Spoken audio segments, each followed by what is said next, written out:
Carlos Rodríguez, Bureau Chief de Bloomberg News en México. Bienvenido a la mesa, gracias por integrarte. Bienvenido. ¿Qué estamos viendo hoy? ¿Qué está en juego hoy, Carlos? Bueno, está en juego, el futuro de la agenda de Donald Trump, porque si las encuestas están correctas, la Cámara Baja sería un freno en lo absoluto para esa agenda. Pero hay otras cosas que va a ser más difícil ver. Es decir, hay mucha gente que cree esto va a ser la muestra de que Trump, de que fue una falla del sistema hace 2 años y se está corrigiendo en este ciclo. No va a haber tal corrección. Vamos a ver que todavía Trump tiene bastante apoyo, que su mensaje antimigrante logró levantar un poco a su base y que probablemente esa base se queda corta para obtener una mayoría. Pero de que desaparezca o de que es el principio del fin, nada. No va a haber esa Es decir, garantía. No será borrado con los resultados electorales de esta noche, cualesquiera que sean, dirías tú. No. Jorge. No, los resultados no lo borran. Las consecuencias de los resultados, tal vez. Vamos a ver. Vamos a Washington, ya está listo nuestro enlace ahí. Vamos ni más ni menos que con el embajador Arturo Sarucán, quien sirvió como embajador de México ante los Estados Unidos durante la administración pasada. Hoy permanece ahí como un consultor y analista político importante en Washington, D.C. Arturo, un gusto enorme saludarte y que te integres a esta transmisión. Bienvenido. Gracias, Leonardo. Un placer estar con ustedes. ¿Cómo se vive la atmósfera? ¿Cómo está el clima en Washington? ¿Están los ánimos crispados? ¿Está la gente preocupada? ¿Qué noche va a pasar Donald Trump hoy en la Casa Blanca?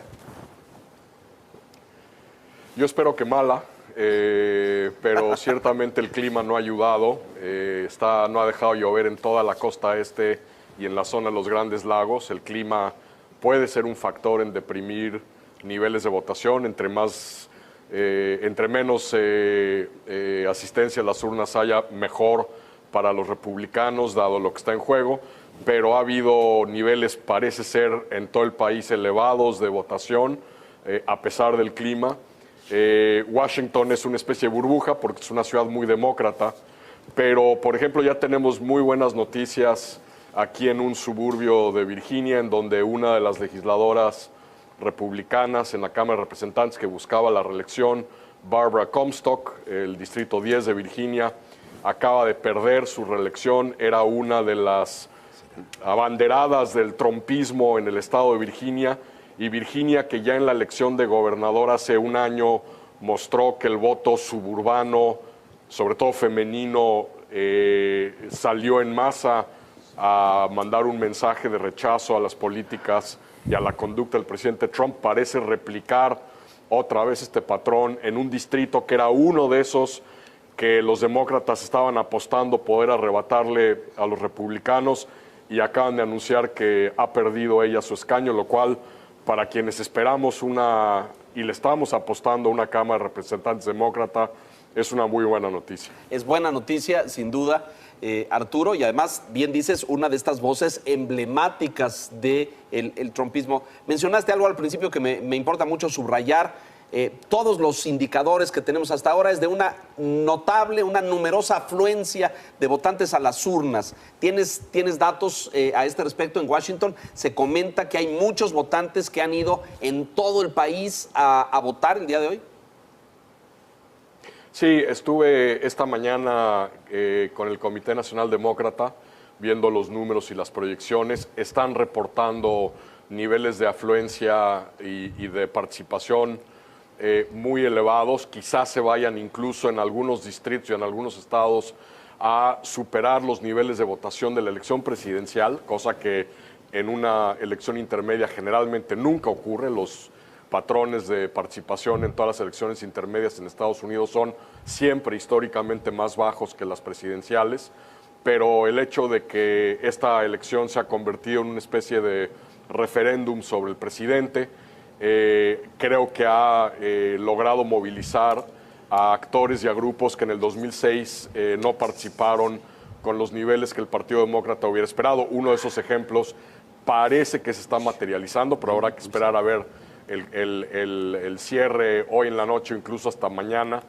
Parece que el voto de la generación del milenio es uno de esos que va a superar los niveles de participación.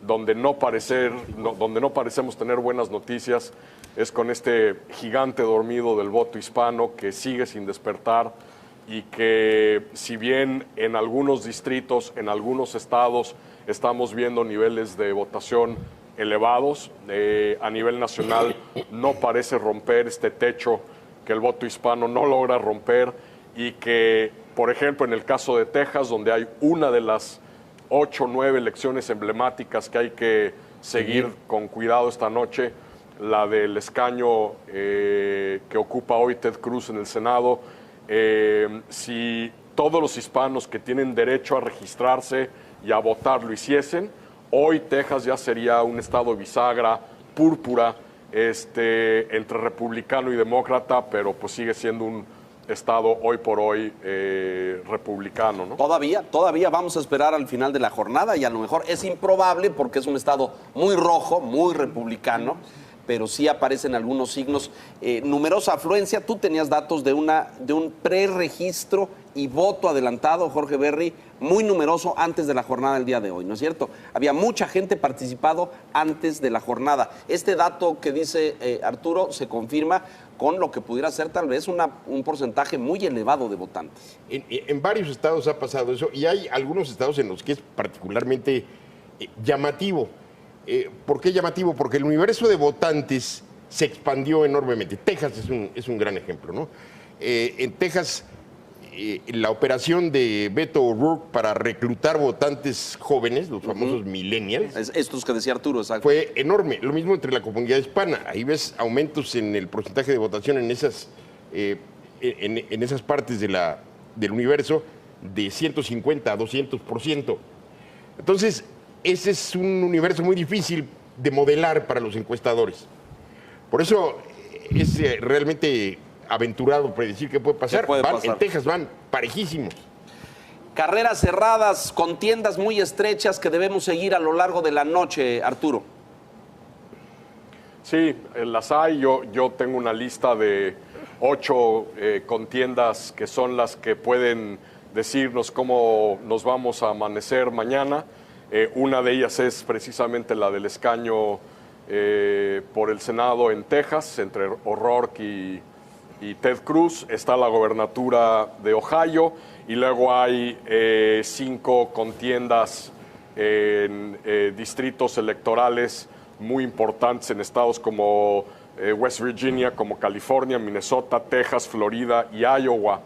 Y donde paradójicamente, por ejemplo, en Texas, una de las que hay que observar es el escaño que ocupa hoy un republicano muy amigo y aliado de México, que es Will Hurd, ahí en la frontera de Texas con México, que si bien hasta hace poco andaba muy, muy competido, parece que está decantando hacia Will Hurd y este es uno de los republicanos que no nos podemos dar el lujo de perder en la Cámara de Representantes y ojalá tengamos la noticia de la reelección de Will Hurd a su escaño en Texas. En la Cámara. Muchas gracias, Arturo. Si te parece bien, conforme vengan saliendo resultados, regresamos contigo un poquito más tarde allá a Washington.